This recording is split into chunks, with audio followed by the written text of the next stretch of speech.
सबैलाई नमस्कार म राकेश र TyataEssenceको अर्को भिडियोमा हजुरलाई स्वागत छ. Hi everyone, I'm Rakesh. Welcome to another video of TyataEssence. What if a computer could solve problems so complex that even today's fastest supercomputers would take billions of years to crack them? This isn't science fiction, it's the promise of quantum computing. So what exactly is it? At its core, quantum computing is a revolutionary new way to process information. It ditches the simple on or off switches of classical computers, the bits that are either a 0 or a 1, and replaces them with something far more powerful, qubits. Think of it like this.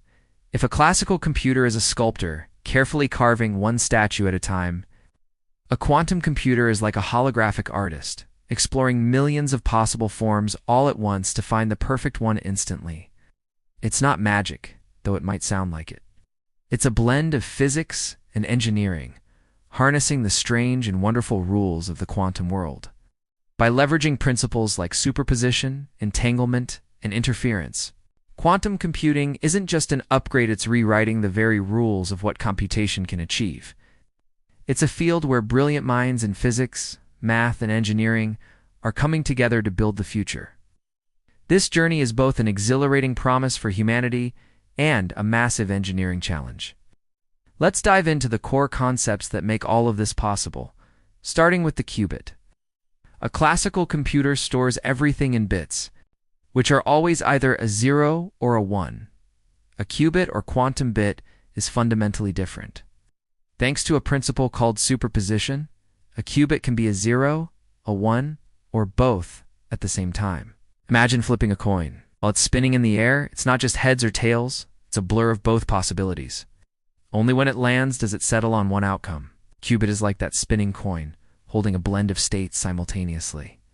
This ability to exist in multiple states at once is what gives quantum computers their incredible power. It unlocks a massive level of parallelism, allowing them to explore a vast number of solutions all at the same time, giving us a monumental leap in computational potential. This brings us to superposition, the idea that a qubit can hold many possibilities at once. It's not just a fancy way of saying it's doing many things in parallel like a classical computer. The real magic happens through something called quantum interference. The goal is to design a quantum computation so that all the incorrect pathways and wrong answers cancel each other out, much like how waves can cancel each other. At the same time, the correct answers are reinforced, growing stronger through what's called constructive interference. It's like tasting 1,000 different recipes blended together, but then using a special filter that removes everything except the most delicious flavor. Superposition gives you all the options, but interference is what helps you find the single best one. Next up is entanglement, a phenomenon so bizarre that Einstein himself called it spooky action at a distance. When two qubits become entangled, their fates are mysteriously linked. The state of one instantly affects the state of the other.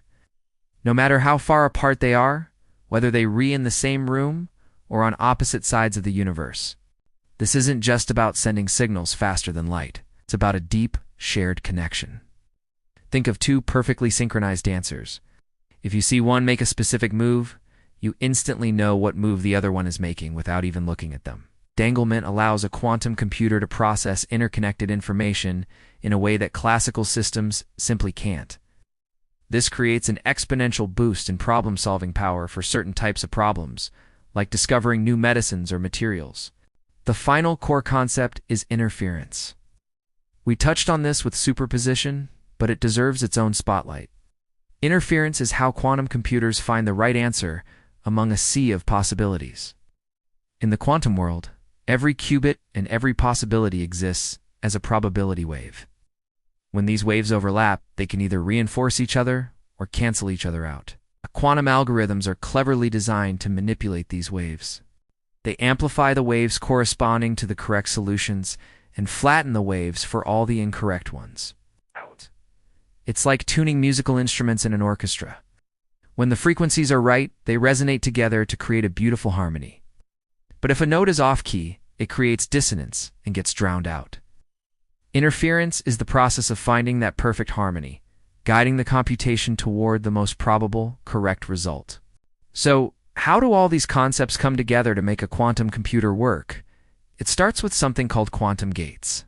In a classical computer, you have logic gates like AND OR and NOT. These are the basic instructions that flip bits between 0 and 1. Quantum computers have their own version, quantum gates. But instead of just flipping a switch, quantum gates perform more sophisticated operations. They can rotate a qubit, changing its probabilities of being a 0 or a 1. They can put qubits into superposition or entangle them with others. Imagine a classical gate is like a simple light switch, it's either on or off. A quantum gate is more like a dimmer knob that you can twist and turn in complex ways, adjusting the brightness and even the color of the light to infinite possibilities.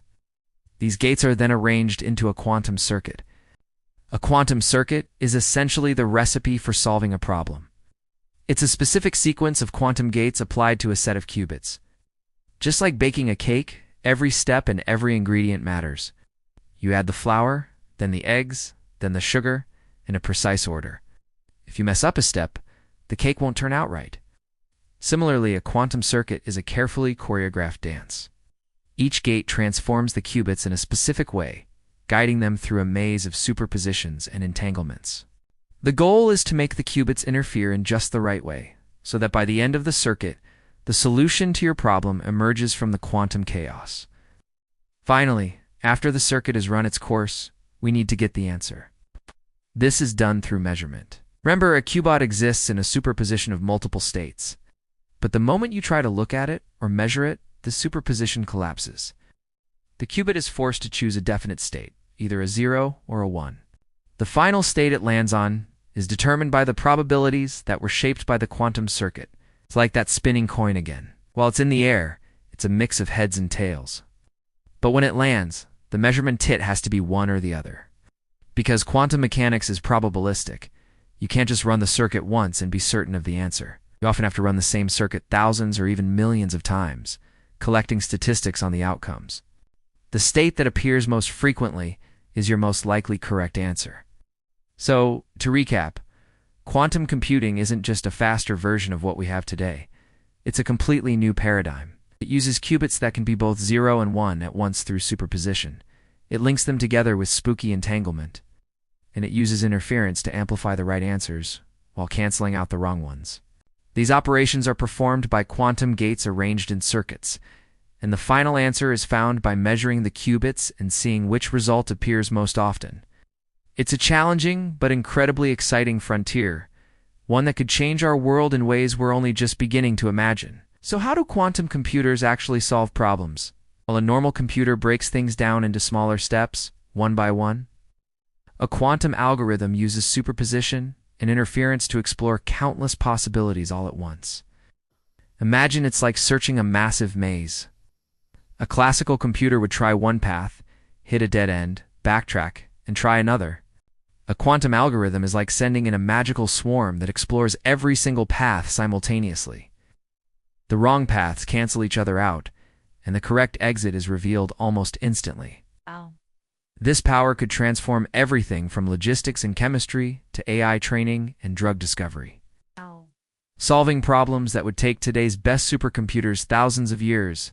For example, the Deutsch-Jozsa algorithm can figure out a function's property in one shot, a task that takes a classical computer many tries. Grover's algorithm can search databases dramatically faster. And the big one, Shor's algorithm, can factor huge numbers exponentially faster than any known classical method. This is a huge deal because it threatens the very foundation of modern encryption that protects our data online. But if quantum computing can break our current security, it also offers a way to create something far stronger, unbreakable security. This is where quantum cryptography comes in. Instead of relying on complex math problems, quantum key distribution, or QKD, uses the laws of physics to secure data.